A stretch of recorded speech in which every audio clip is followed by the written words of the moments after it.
आज की वीडियो में हम देखेंगे क्लास 10th की एक्सरसाइज 7.2 का क्वेश्चन नंबर 1 एंड 2। तो क्वेश्चन नंबर 1 है हमारे पास, find the coordinate of the point which divides the join of -1,7 and 4,-3 in the ratio 2:3। इस क्वेश्चन में हमें एक पॉइंट है जिसके कोऑर्डिनेट फाइंड करने हैं जो इन दो पॉइंट्स को 2:3 में डिवाइड करता है। तो हमने इन दो पॉइंट्स को क्या लेट कर लिया, ए एंड बी लेट कर लिया, और जो पॉइंट डिवाइड करता है उसे हमने सी लेट कर लिया। किस रेशियो में डिवाइड करता है, 2:3 में।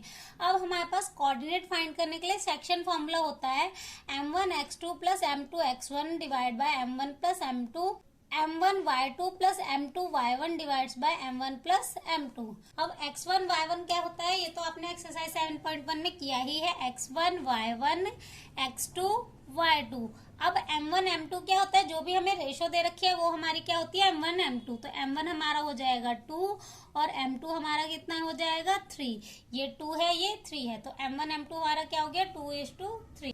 अब फॉर्मूले में वैल्यूज पुट कर लेते हैं। m1 x2, m1 की वैल्यू 2 इंटू x2 की वैल्यू हमारी क्या है 4 प्लस m2 x1, m2 की वैल्यू 3 इंटू x1 की value -1 divide by m1 plus m2, तो 2 प्लस 3। उसके बाद m1 y2, तो m1 इंटू y2 की value -3 plus m2 y1, m2 की वैल्यू 3 इंटू y1 की value 7 divide by m1 plus m2। अब इसे सिंप्लीफाई करेंगे, 4 2 ज़ा 8, 3 1 ज़ा -3 डिवाइड बाय 5, 3 2 ज़ा -6, 3 7 ज़ा 21 डिवाइड बाय 3 प्लस 2 5। अब इनमें माइनस करेंगे तो हमारे पास आ जाएगा 5/5 और इनको माइनस करके आ जाएगा 15/5। 5 1 ज़ा 5, इनको कैंसिल करके आ रहा है 1, 5 3 ज़ा 15। तो इसके कोऑर्डिनेट क्या आ गए 1,3। जो भी हमने सी पॉइंट लेट किया था उसके कोऑर्डिनेट हमें क्या मिल गए 1,3। तो क्वेश्चन नंबर 1 कंप्लीट हो गया। अब नेक्स्ट क्वेश्चन नंबर 2 है, find the coordinates of the points of trisection of the line segment joining 4, -1 and -2, -3। इस क्वेश्चन में हमें क्या फाइंड करना है, उन पॉइंट्स के कोऑर्डिनेट फाइंड करने हैं जो एक लाइन सेगमेंट को ट्राइसेक्शन में डिवाइड करते हैं। तो हमने लाइन सेगमेंट के जो कोऑर्डिनेट्स हैं उन्हें क्या लेट कर लिया, ए एंड बी लेट कर लिया। अब इस सेगमेंट को ट्राइसेक्शन में डिवाइड करना है, तो हमने दो पॉइंट ले लिए P एंड Q। अब ये इनको किस में डिवाइड कर रही है, ट्राइसेक्शन में डिवाइड कर रही है, दैट मीन्स 3 पार्ट में डिवाइड कर रही है। हमें इनके कोऑर्डिनेट फाइंड करने हैं, तो हम क्या लगाएंगे, सेक्शन फॉर्मूला लगाएंगे। बट हमारे पास इनकी रेशो नहीं दे रखी, तो अब देखो रेशो कैसे देखते हैं।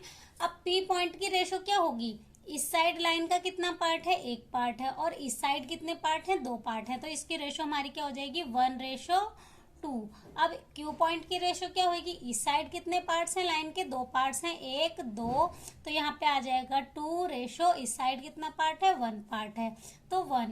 क्यू पॉइंट की रेशो क्या हो जाएगी 2:1।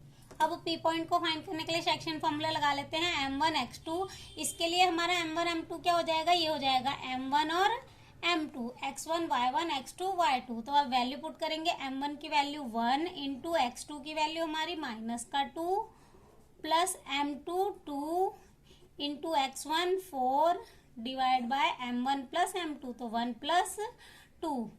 अब m1 y2, m1 की वैल्यू 1 इंटू y2 की वैल्यू -3 प्लस m2 2 और y1 -1 divide by m1 plus m2।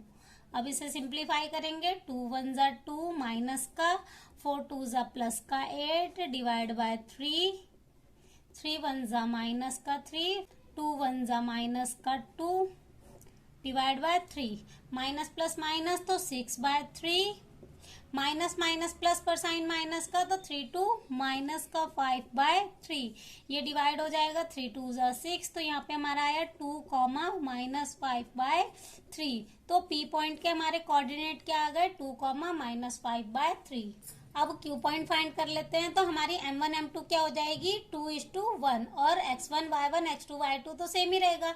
अब वैल्यू पुट कर लेते हैं, m1 x2, तो m1 की वैल्यू 2 इंटू x2 की वैल्यू -2 प्लस m2 की वैल्यू 1 इंटू x1 की वैल्यू हमारी क्या है 4 divide by m1 plus m2, तो 2 प्लस 1।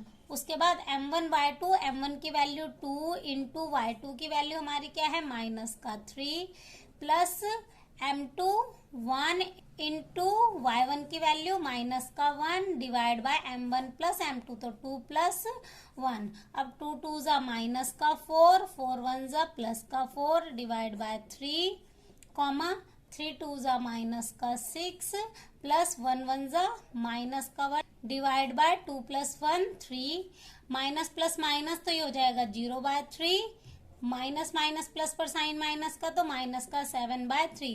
तो हमारे क्यू कोऑर्डिनेट क्या आ गए 0 कॉमा माइनस 7 बाय 3। अगर हमारा न्यूमरेटर 0 होता है तो हमारा आंसर क्या होता है 0 हो जाता है। तो क्वेश्चन नंबर 2 हमारा हो गया कंप्लीट। आगे के क्वेश्चन देखेंगे नेक्स्ट वीडियो में।